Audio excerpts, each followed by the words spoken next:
While tattoos seem to be on nigh everyone these days, including the young all the way up to the older generation, the taboo regarding tattoos varies globally. So then, what does the London population have to say about it? I've done myself some tattoos. Oh. Yeah, Okay. when I was younger, I kind of... Can you show them? Yeah, so I got the McDonald's sign. Oh, that's great. I've got 4. 4? 0. 2. 0. Several. Do you want to see? Yeah, if that's all right. We've got.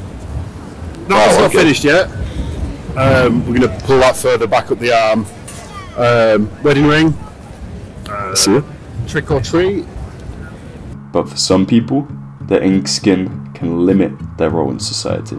I mean, when I got my tattoo, my nan hated it. She was like, "What have you done to your body?" But apart from that, a lot of to be fair, my family were a bit hating it, to be fair. But I think maybe in like jobs and stuff, people might, if you have like massive tattoos, but I don't see why. It doesn't really make a difference. I run a popular photography YouTube channel.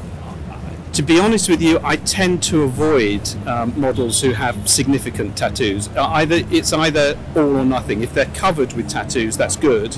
But if it's just one here and there, it actually makes kind of photoshopping quite difficult because I often take them out. In ancient Rome, when cleanliness was next to godliness, tattooing was a cruel punishment doled out to slaves and criminals, a way of forever marking them as lesser than other Romans. This practice largely disappeared after Pope Hadrian prohibited it in 782. However, after James Cook's voyage, tattoos exploded all over Europe. A reported 25% of all convicts forcibly removed to Australia had tattoos, mostly used to represent the family and loved ones they were leaving behind.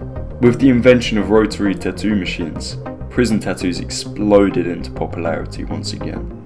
Prisoners began making tattoo machines out of broken cassette tapes and guitar strings, using their ink to demonstrate gang affiliation and criminal deeds.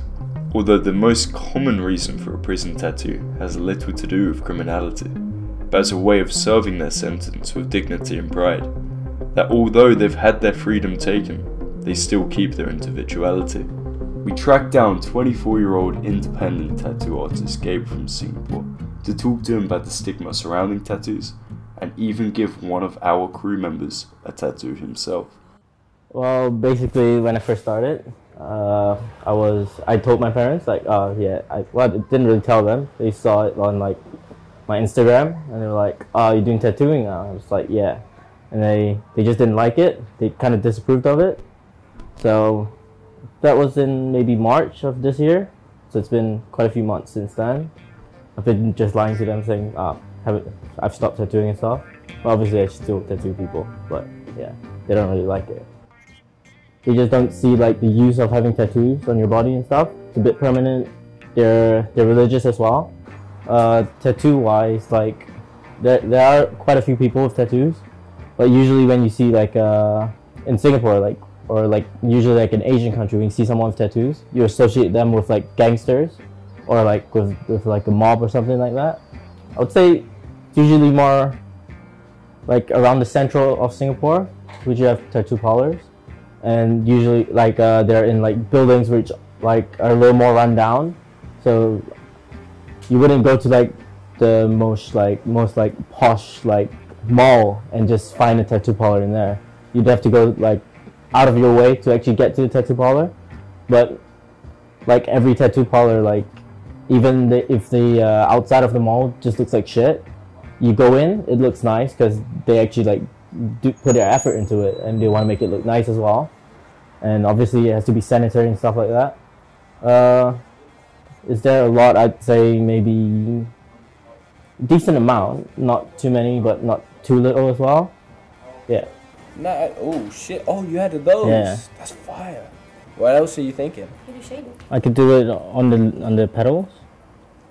Yeah. So basically, I think I'll do it this way. Yeah. You know what I That's mean? on fire. Yeah. Go for There it. we go. Oh, that's a bitch.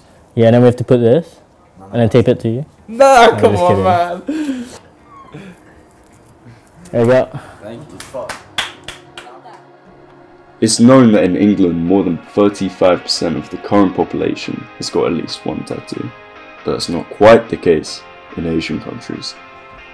We invited 21-year-old Yue, who resides in Hangzhou. She also happens to have some tattoos, as well as some to say about the stigma. 我觉得就因为我身边的朋友嘛，都是跟我大概年龄这样子的，所以说歧视的话，可能就只是会父母那一辈的年龄，但也不算歧视，他们就可能会有点看法吧，然后但是也不敢在台面上说。就是现在我们年龄代的人，很多人都有纹身，我觉得歧视可能不是很严重，就可能那种思想比较那个老一点的人才会觉得，然后而且尤其是对男女的一些。对，我爸爸他这边有一个还挺大的纹身，然后他说他打算还要再去纹身。就是可能在中国这方面，就是对男生和女生，然后会有一点就是偏见，觉得男生的话，你可能干一些这种事情，纹身什么的，可能会彰显你的男子气概啊，或者是大家觉得男生纹身就会比较普遍。我爸妈是那种，就是你在街上看到一个女生，如果她有画笔或者很多纹身，他们就是会那种议论，觉得你会学坏啊，或者是跟那种比较那种人就是混在一起才纹身，就是别人你就觉得乱来这样子。以前就是相当于是那种搞什么黑社会啊、帮派那种的男的会纹多，但是现在就是会有那种纹身艺术嘛，就是可爱的呀，就是你觉得喜欢的、你有意义的日子。In the 21st century, the stigma regarding tattoos is beginning to fade, and thus now being seen as an art form in which people use to express themselves. And as the young generations of the future continues to grow and develop, these outdated ideas will soon begin to disappear. Hopefully in the near future, tattoos will be seen as a way to visually express yourself, unburdened by the weight of stigma from the past.